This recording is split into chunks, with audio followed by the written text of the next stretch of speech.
Hi పిల్లలు, అందరూ ఎలా ఉన్నారు? ఈరోజు మనం ఒక నీతి కథ చెప్పుకుందాము. దీని కథ పేరు పట్టుదల. కథ వచ్చేసి, ఒకసారి ఒక పెద్ద యుద్ధం జరిగింది. చిన్న సైన్యంతో ఒక రాజు, పెద్ద సైన్యంతో ఒక రాజు యుద్ధం చేశారు. ఎవరి శక్తి కొలది వారు పోట్లాడారు. ఎత్తులకు పై ఎత్తులు వేసి ఎదుటి వాళ్ళను చిత్తు చేయాలని ఇద్దరు ప్రయత్నం చేశారు. కానీ పాపం చిన్న సైన్యం ఉన్న రాజు ఓడిపోయే పరిస్థితి వచ్చింది. ఆ రాజు మిక్కిలి అలసిపోయాడు. వంటి నిండా దెబ్బలతో అతనికి నిలబడే శక్తి కూడా లేకపోయింది. తాను నెగ్గడం ఎటూ కుదరదని తెలిసి ఆ రాజు మెల్లగా ప్రక్కదారిన పారిపోయి దగ్గరలోని ఒక గుహలో దాక్కున్నాడు. అక్కడ అతనికి ఒక సాలీడు కనిపించింది. సాలీడు తెలుసు కదా మీ అందరికీ, మన ఇళ్ళల్లో కూడా ఉంటుంది. అది క్రింద నుండి పైనున్న తన గూటికి చేరుకోవాలని ప్రయత్నం చేస్తుంది. కానీ అది క్రిందకి పడిపోతుంది. ఒకసారి కాదు, 2 సార్లు కాదు, అనేక సార్లు అది కింద పడిపోయి లేచింది. అయినా అది తన ప్రయత్నం మానక 17వసారి తన గూటికి చేరుకుంది.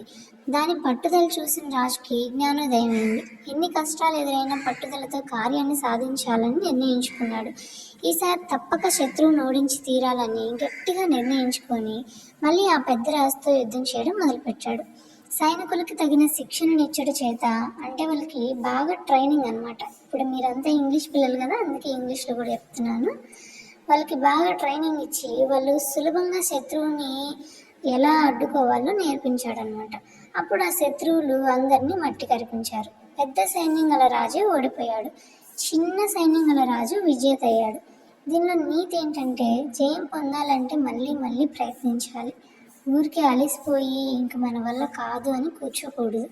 ఖచ్చితంగా మళ్ళీ మళ్ళీ మళ్ళీ ట్రై చేస్తూ ఉంటే ఎప్పటికైనా సరే విజయం మన సొంతం అవుతుంది.